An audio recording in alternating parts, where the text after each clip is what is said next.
Hey everybody, welcome to D Bronx Podcast. My name is Austin. I'm joined here after a terrible defeat by the Buffalo Bills over our Broncos. I'm joined here with Ian and Kevin. Ian, how you doing? Doing fine. A little hurt about that last loss, but I'm over it by Yeah, now. Kevin, you holding up all right? I am doing fine, yes. Better than me apparently. What? So obviously Broncos went to Buffalo, West New York, to play the Bills. And things did not turn out nearly as we had hoped or had planned. I'm sure they didn't turn out the way the Broncos had planned either, with a final score of 26-16. Buffalo, what are we looking at? What happened in this game? Kevin, why don't you start? Well, we got beat. It's simple. I mean, I think that I don't think we really came to play. And when you don't come to play, sometimes bad things happen, right? We had turnovers. We look lackluster. I do believe that football is in all sports, are big time emotional type endeavors. And if you don't have your emotion in check and you're not up and ready to go, you're going to get beat. And that's what happened. I'm not so depressed over it. I mean, listen, if we go 4-4 on the road and we go 7-1 at home, we're going to be 11-5. And so we're going to lose on the road. I just don't want to lose more than half the games on the road. But it was a trap game, sandwiched between a huge Cowboys sort of game at home and then the Raiders. We just didn't play well enough. We didn't play well enough to win. It's that simple. Yeah, I Ian? pretty much agree on that. We went away from. I thought Jamal Charles was running the ball real well. They could have stuck with him. Could have maybe opened up that running game a little bit. Yeah, when Trevor Siemian passes 40, that's not what we're using Siemian for, is to throw us into a victory. He is statistically better when the running is better, just like most quarterbacks, but we play well with play action. I thought we were still into the game until Von Miller got that bonehead call against him, which it was obviously a joke between the two players. It wasn't like Tyrod Taylor was butthurt. You could clearly see that they were laughing, and Von Miller did it in like good, and it was in good fun. Yeah, it was in good fun. And they flagged him for a 15-yard penalty when they would have had to punt the ball, and we still had 7 minutes left in the game. And I think that really turned the game. It was already a poor game, but we still had a fighting chance with half the quarter left to go down and score another touchdown. So that really took the air out of us. Plenty of time, and I think we would have done it too. I was very, very confident that when we got that stop that we were gonna go down and get the touchdown that we needed. I really was confident. I think from my perspective, one of the biggest things I think that hurt us in this game is, for whatever reason, McCoy got away from what he does. He's a balanced offense kind of a guy, and if you look at the stats, it wasn't like we weren't running the ball successfully. C.J. Anderson had a 4.5 yards per carry average, and Jamal Charles had a 6.2 yards per carry average. So we were running effectively when we were running the ball. Yeah. And for whatever reason, in a close game, they just got entirely away from it. And what's weirder is they got entirely away from it in a game which we were playing a very, very good secondary. Right, I agree with that. So it didn't make sense to me. That's a known very good secondary, had not given up a passing touchdown on the year, and we decided to just throw the ball on them. Well, somebody didn't tell our head coach about their good secondary, because in his post game, or it might have been the Monday not the conference call, but the press conference, he said that they wanted to exploit their secondary, that he thought they had a huge matchup advantage, our receivers against their secondary. And then he admitted that he was wrong. They played great. Obviously, he was wrong. We have great receivers. We have Sanders and Thomas. We have great receivers. And we have what we think will be eventually potentially a great quarterback. Obviously, he's still learning. I think Fowler's turning out to But be a pretty it's good just like the quarterback, Patriots. It's just wide like receiver. it's just like the Patriots. Like they will run the ball against you an entire game if that's what you suck at. If you suck at defending the run, the Patriots become a running team. If you suck at defending the pass, they become a passing team. Mm-hmm. That's what needs to happen. You do whatever the other team cannot defend. But Their see, weakness. I feel like you flipped the script unless I just bungled my own research. But my understanding was that the strength of the Buffalo defense with the front seven was the run defense. Not in the first 2 games of the year. Okay, that was the. They didn't give up any passing touchdowns. No, they hadn't given up anything in the secondary. Still haven't. I mean, they have a good defense regard. They have a good defense all around, but they had not given up a passing touchdown, and we were running successfully against them. I mean, you don't need much more evidence than that. Run the ball. Period. That's where I think I think that's where we lost the game. Was we decided not to run the ball even though we were running successfully, and we weren't passing successfully. Yeah. My favorite play of the game was when Simeon tried to throw the ball out of bounds and it still got picked off. That might have been the worst interception. That was the worst interception I think I've ever seen in my life. That was embarrassing. I was did I put my hand? I was at the bar. I put my hands over my face. I was like, I mean, when you what think you're about trying to do. Yeah, when you think about that, it was such an awkward throw, and he had to because you have to get the ball back across the line of scrimmage and out of bounds. It was just such an awkward throw. He obviously didn't execute that awkward throw because when you think about there was a lot of margin for error there, right? Because all you're looking to do is to throw it to no one. I mean, that's the objective, and he managed to throw it. The objective is to get it away from people. Just throw it anywhere out of bounds. You got a sea of acreage to hit. Yeah, he somehow missed it. But you also have to get it back across the line of scrimmage, and he was running backwards for his life. Well, if you don't get it back to the line of scrimmage, then it's a intentional grounding. Which we would have taken over an interception, but of course I don't think he thought that he wasn't going to get it to the sideline. Well, the other issue that Trevor had was he wasn't getting rid of the ball fast enough. I mean, when you has been his strength up to this game. Whatever reason, he just seemed to lack a little confidence. He's still a young quarterback, but he was holding the ball much longer statistically, and I saw that. And I saw that. So I don't know if that was game planning, Trevor or what the heck was going on, but it just seemed. I think a lot of it had to do with how good the coverage was against their guys. Yeah, well, I think that was big chunk of it.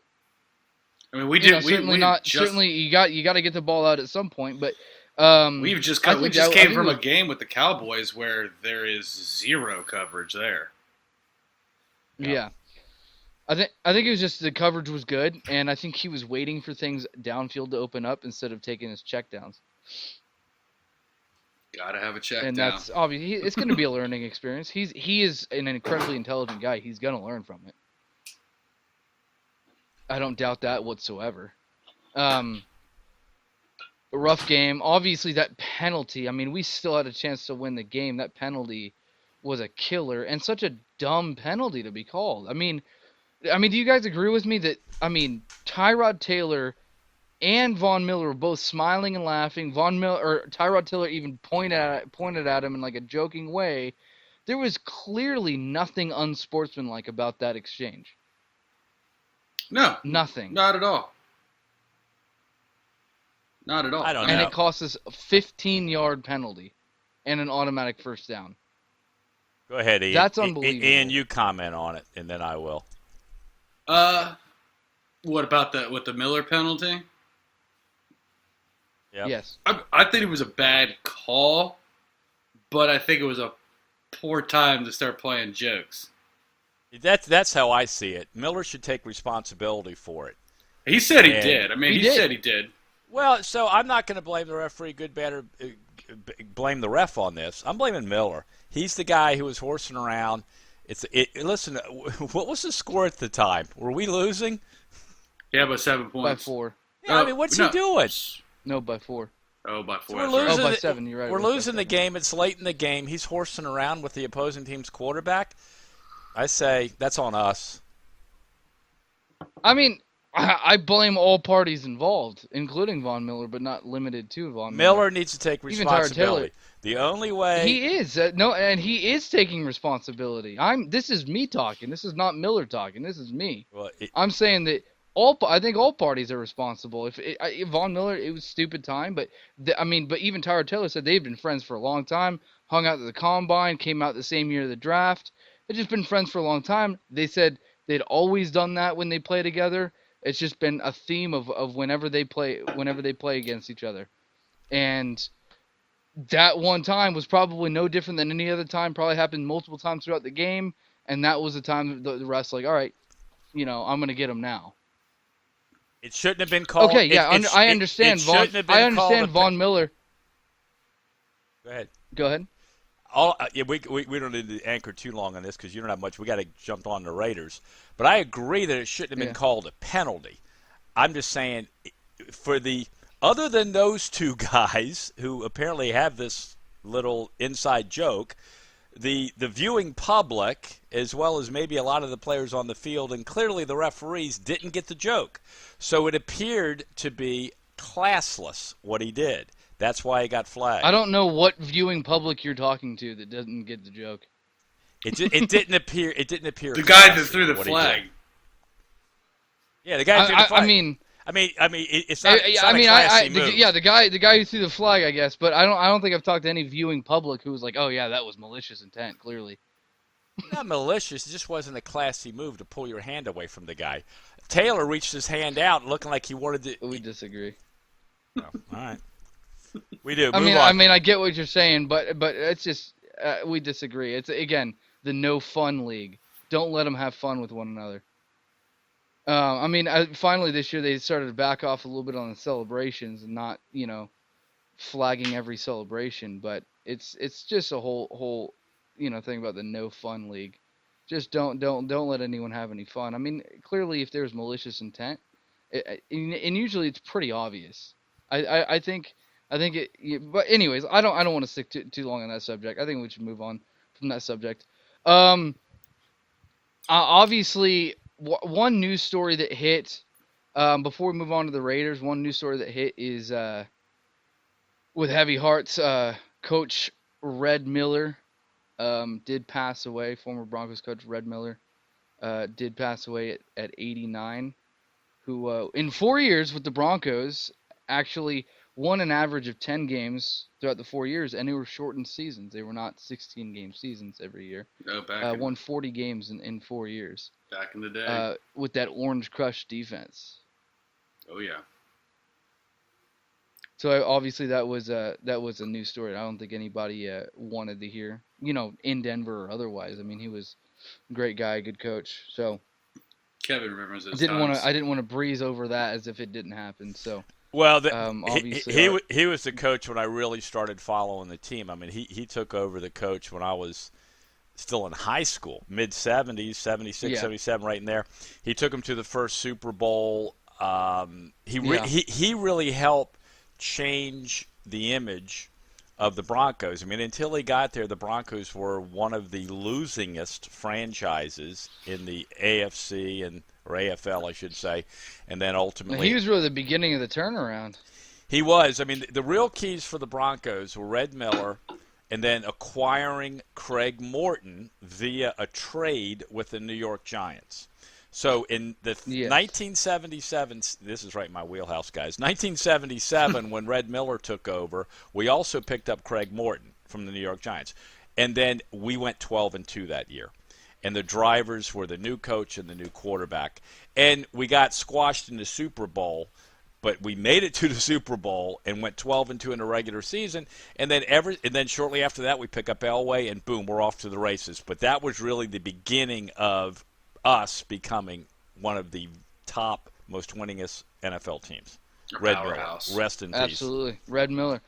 Sucks to see him go. Obviously, our thoughts and our prayers are with him and his family. And so I mentioned Craig Morton. You guys know Craig Morton, right? Yeah.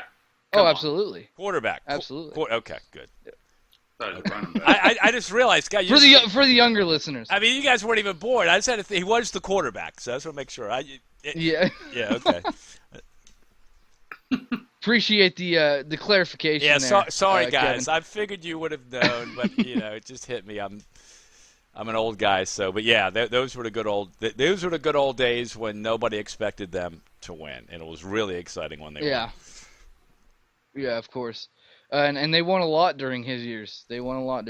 So, obviously, so moving on to Raiders. Raiders lost as well to the Redskins. That wasn't even a game. By I a watched significant that. margin. Yeah, I watched that at home. It didn't look good. Oh man, I was like, good for the Skins. Yeah, they looked bad, man. I mean, that's good for us. Yeah. They looked bad. Like, what happened to that team? In a week. In a week, dude. I mean, then again, their first two games were not against strong opponents. Guys, because they were leading the league in scoring, but they were not playing strong teams. They played like the Jets. Who else did they beat? They beat the Jets and somebody. I think that the Raiders may be massively overrated. They are 23rd in overall offense in the NFL, 23rd, and they haven't played good competition. Their defense is 26th overall. Now, statistics are statistics, but they have a bad offense and they have a bad defense based on statistics. So they don't look like much right now. We'll see. Thank goodness we play them at home. Coming off our loss, I'm glad we're back at home. But I feel pretty good about this game. I do feel good about this game. We're back at home. We are historically one of the greatest home field advantages, if not the greatest home field advantage of all time. I mean, we flat win at home. And again, like you're saying, this team is defensively atrocious, with the exception outside of Khalil Mack. This team is defensively atrocious. And you see, between Amari Cooper and Michael Crabtree might not play, but between the two of those, they have more drops in the last 16 games or whatever it was than any team in the league. Mark Cooper's got 6 drops this year. And they're going to get... Yeah. And not only that, but in the last 4 games against the Broncos, Crabtree and Cooper are both averaging less than 40 yards a game.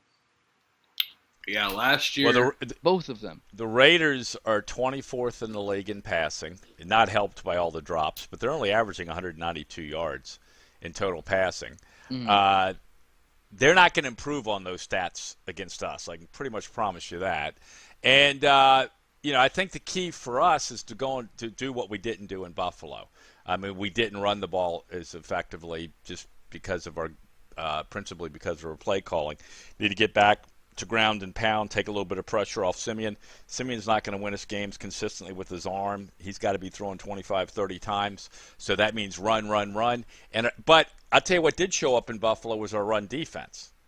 And I think our run defense will show up again this week. And I think our defense has showed up every week so far, and that's great. That's something that we need. And Marshawn Lynch, obviously, he's a hard, tough runner. He's a hard, tough runner, but right now he's the oldest guy we've faced. And has got the least in the tank compared to Gordon, Ezekiel Elliott, and McCoy. So this is technically our easiest running back we've gone against. This is not. I would say yes, but their offensive line is good now. Of course, Dallas Cowboys' offensive line was supposed to be so good too, and that obviously didn't end up being the case. At least not against us. They do have a good offensive line, so I think even beyond what Marshawn Lynch, himself can do, I think it's the offensive line you got to look at in terms of how well this team's going to do. But I mean, Domata Peko, I mean, this guy has been a revelation in our run defense. He's the guy This guy has stopping that. almost single-handedly turned around our run defense. He did it for he did it for And he, 10 years in Cincinnati. They always had a good run defense. oh, I know, but I think because he didn't have one of those big names, I don't think anyone understood how good he is in that category. How good that he really is.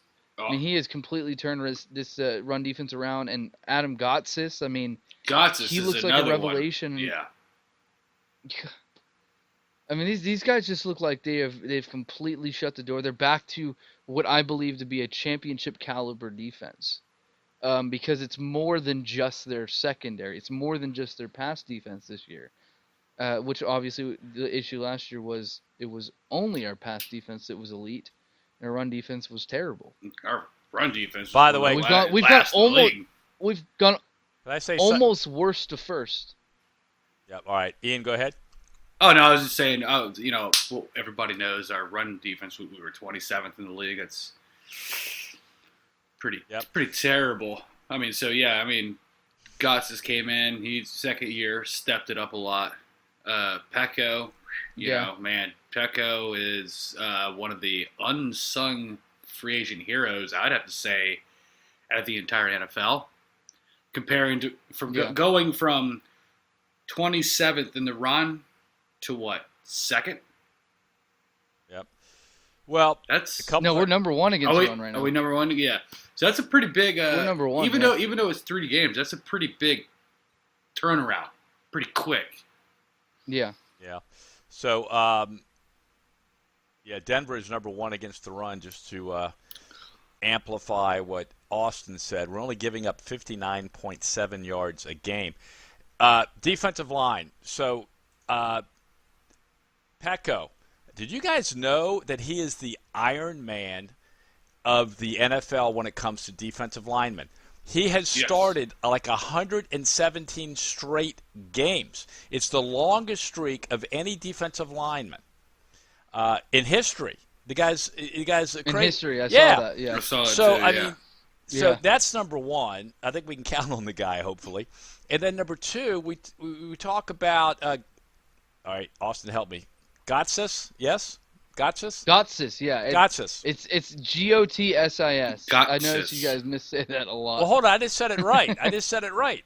Gotsis, yes? Yeah, you did that time. Yeah, Okay. absolutely. Right. Yeah. So Gotsis, I think, has gotten better because of his off-season program. But I also think he's gotten better because he's playing next to Peko, a very savvy vet, that I think is helping the play of the players around him, principally Gotsis.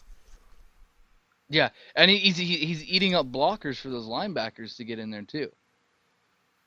You eat up blocks on the front line; those linebackers get to make some tackles, and that you've been seeing that happening too. Because Todd Davis and Brandon Marshall, what's great about them is you have not been hearing their names a lot. That means that means they're not giving up anything. It's good on defense, especially when you're in the front 7, when you don't hear your name a lot. True. Right. Todd Davis and Brandon Marshall have been plugging those holes when Peko and Gotsis eat up the blocks. So agreed. It's opened up a lot defensively, and what we can do defensively too. Because I think the secondary, I think the guys in the secondary, Chris Harris, Tilly, Roby, those guys, they can trust a little bit more that they can turn their backs from the line of scrimmage and run with their receiver, because I think they trust now that those guys are going to plug those holes and they're not going to have to continuously come up and help in those rushing situations. So I think it helps our pass defense in the long term too, because they can trust that the run defense is going to take care of itself and they can focus on their guy, in the man-to-man zone or man-to-man matchups. So I think it's helping all around, and it's exciting. Oh, that it is. It's exciting.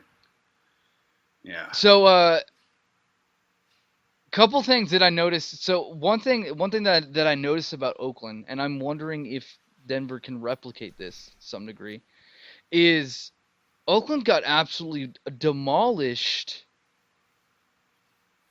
by they were demolished by the running backs in Washington of the Washington Redskins. 188 combined yards by the running backs from Washington, and it was only on 14 touches. Now, was it? Yeah, a lot of that was through the air, Yeah, though. and that was.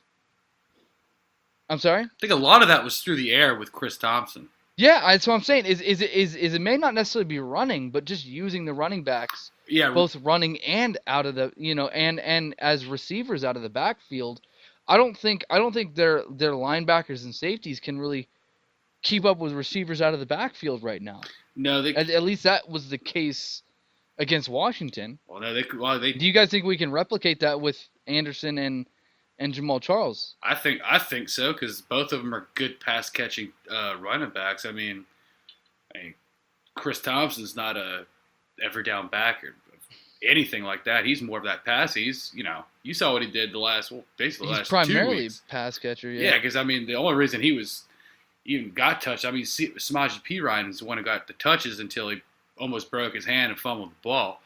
But I don't think they're. Yeah. I don't think. I don't think their linebackers can cover shifty running backs. They Yeah. can catch right outside like a hook and go. They're not going to be able to catch that. Yeah.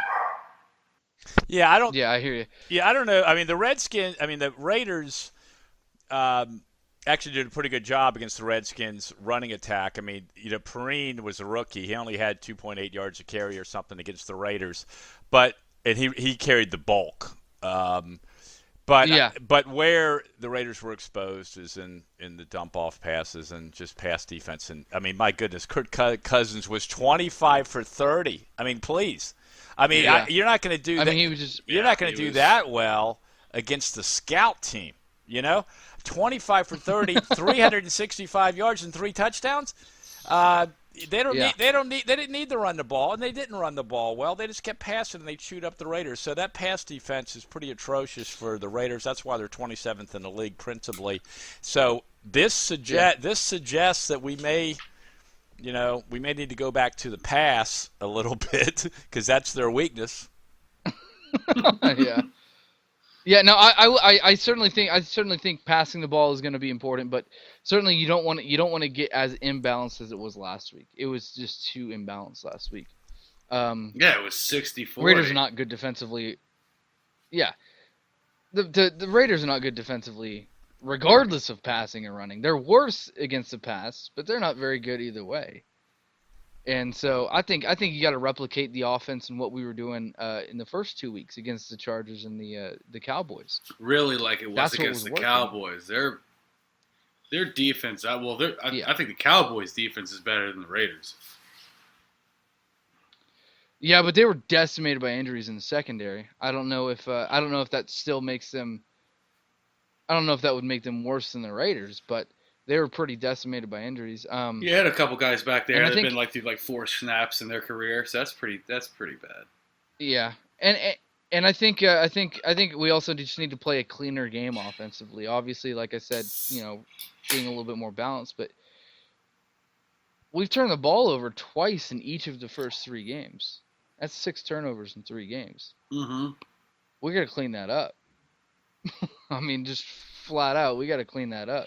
And I think Simeon's 4 interceptions, I think that's overshadowed. I think that's kind of clouded or, muddied up how well he's actually played. But we got to clean up those mistakes and not be flipping the field and giving them great field position like we have in the first 3 games. I mean, it's crazy how badly we beat the Cowboys in week 2 because we were giving them the ball in great field position. So I think that's not something I think the Raiders would do better at capitalizing on that than the Cowboys did. So I think we need to make sure that we're cleaning up those miscues and not turning the ball over so much. Yeah, I mean, And then of course Khalil Mack. yeah, well, you know how he's a Bronco killer. He is a Bronco killer. He had 5 sacks. he's What did he scary. have 5 sacks against us last year? He had 5 sacks in 1 game against us. I know that's what I meant to say. A 5 in 1 game. Ooh. It's just unbelievable. And DeMarcus Lawrence, I mean, the Cowboys look good against us. Our pass blocking is still average at best. But yeah, Probably below Simeon's over there. average. He's in cold sweats when anybody even just says Mac. I know. They're like, hey, I know. Simeon, hey, man, So- we're going to McDonald's. You want a Big Mac? And, he just turns away, kind of like just kind of shudders. Yeah, dude. I am. We got to do something against these pass rushers. I mean, DeMarcus Lawrence, Melvin Ingram.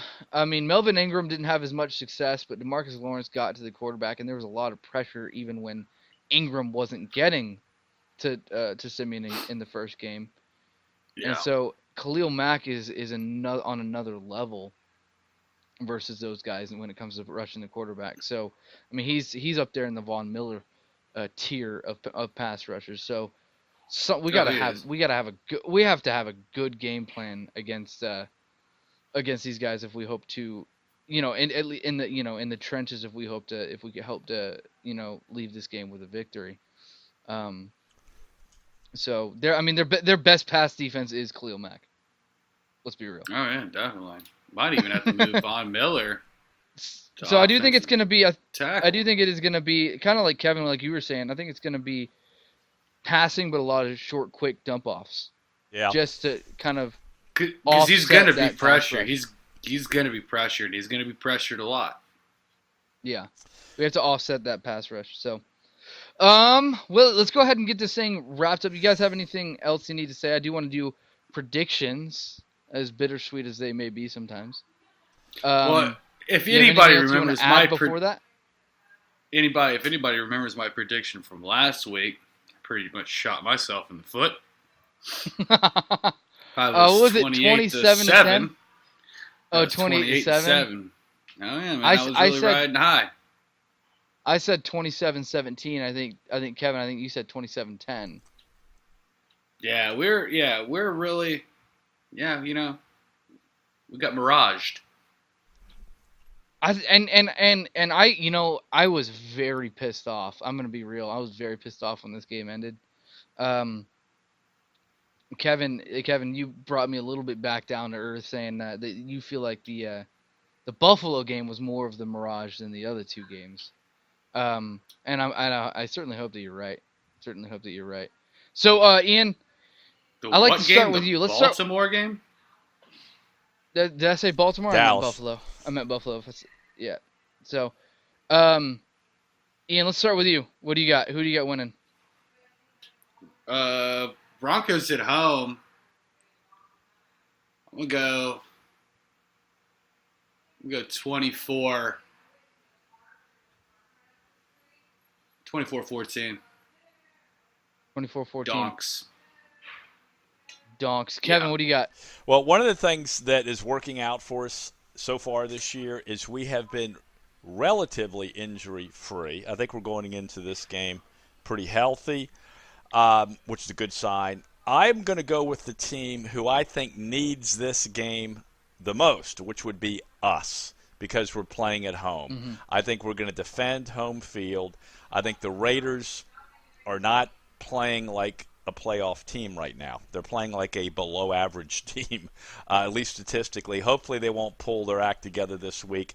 I think we win the game. Real test for our rookie head coach to get this team back together and on the right path. So I think we win 28. I see 4 touchdowns to 13. Okay. I like it. I think we need a bounce back, and it's going to be a test to this team. Like you said, with a rookie head coach, see how he can bounce back from his first career loss as a head coach, and how he can rally the troops, so to speak. Especially we're heading into a bye week after this, so this is our last game before a bye week. Got an early bye week this year. Yeah. But I do think we win. I think McCoy is really going to be somewhat embarrassed about last week, and I think he's going to really help get the offense back on track. I'm thinking it's going to be a 31-20 Denver Broncos win. I like the guy. You 31-20. guys I like how you guys have them scoring a lot. I like that. Hopefully, it Hopefully that's trends what that happens. way. Yeah, and then we have a Yep, and bye week I think after this. on the Oakland side, part of that 20 points is going to be, unfortunately, I think we'll probably have one of those weird turnovers that they get the ball in our territory. It's not really on the defenses.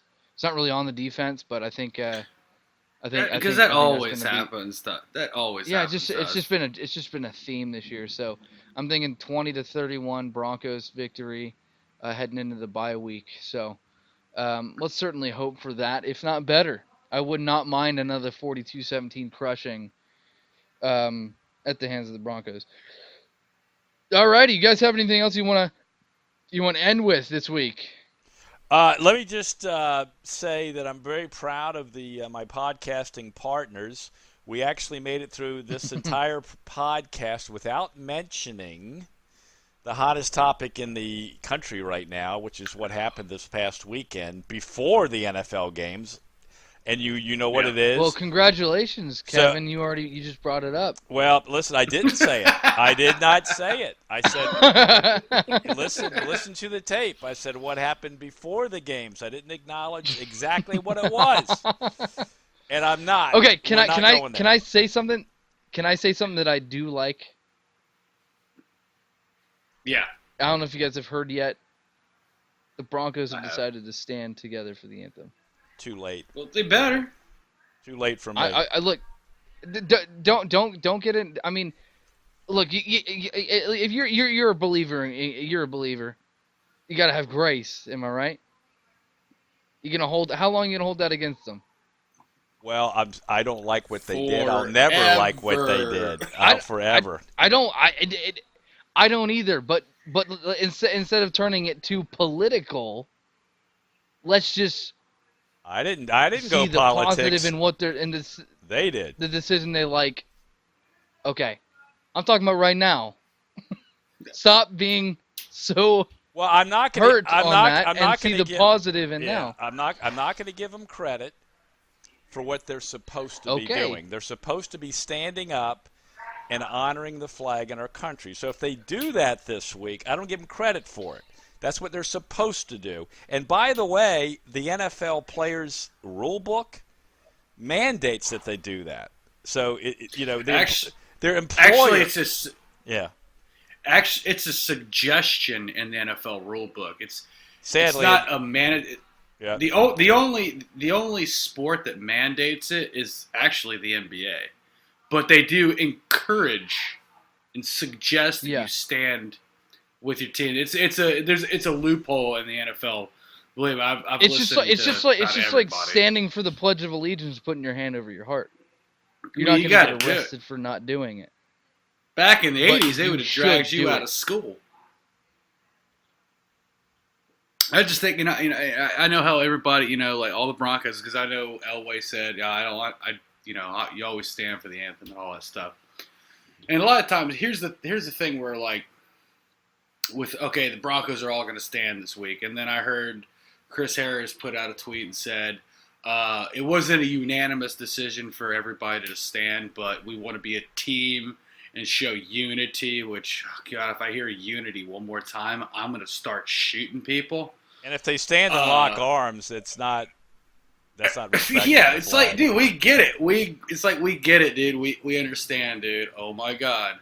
So I opened a can of worms. Yeah. So we understand the 40 things you guys are protesting.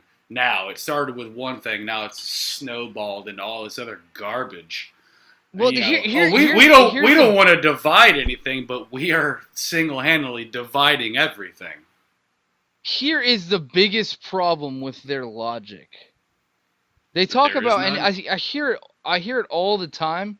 They're like, oh yeah, the people are not getting why we stand up, or why we're kneeling. People aren't getting it. They don't understand why we're doing it. Well, if it's a public protest, and the people that you're protesting to try and sway, the people that you're trying to sway, if they don't get what it is that you're doing, does it make a whole lot of sense to continue doing that thing? Don't you think you should come up with something that's going to get your point across? Exactly. Clearly, that's not. It's just they gotta ludicrous. They gotta do it, and that shows shows that 90% of them do not care about the cause. They only care about the image that they're putting out. Well, yeah. Otherwise, Otherwise, they'd start thinking, hey guys, you're right. We have acknowledged that they're not getting our point, so let's figure out something that is gonna help them get our point. Right. It's a fad. It's a fad. It's like it's back a trend. in the it's a trend. early 90% do not care. Dude, the early 90% 90s, of them, it's because of image. Early 90s, they used to sag their jeans so they could steal shit. Now, they sag their jeans because it's a trend.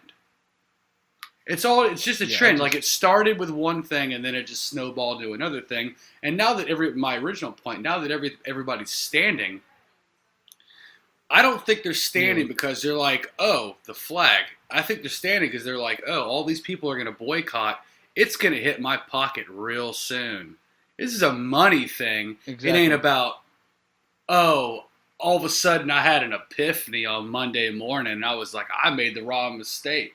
No, they saw that DirecTV was giving away refunds. They saw that everybody was burning their stuff, doing all that other, all the other garbage, and a lot of people. Their occupation was going down in fire. Exactly, because they understand that there's a bottom line the NFL has to meet.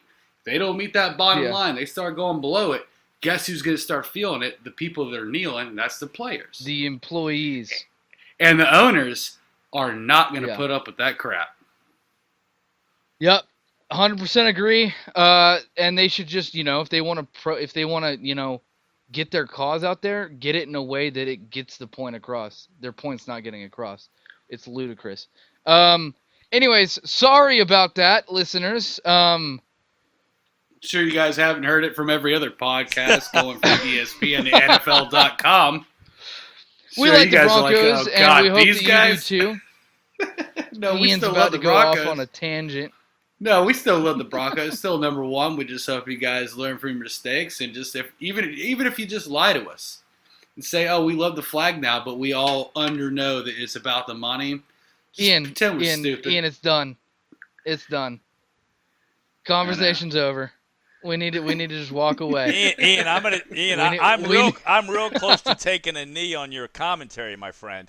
Let's reel it back. I'm gonna protest your commentary here in a minute. but I do like your passion. Don't misread me. I love the passion. Yeah. All right, guys.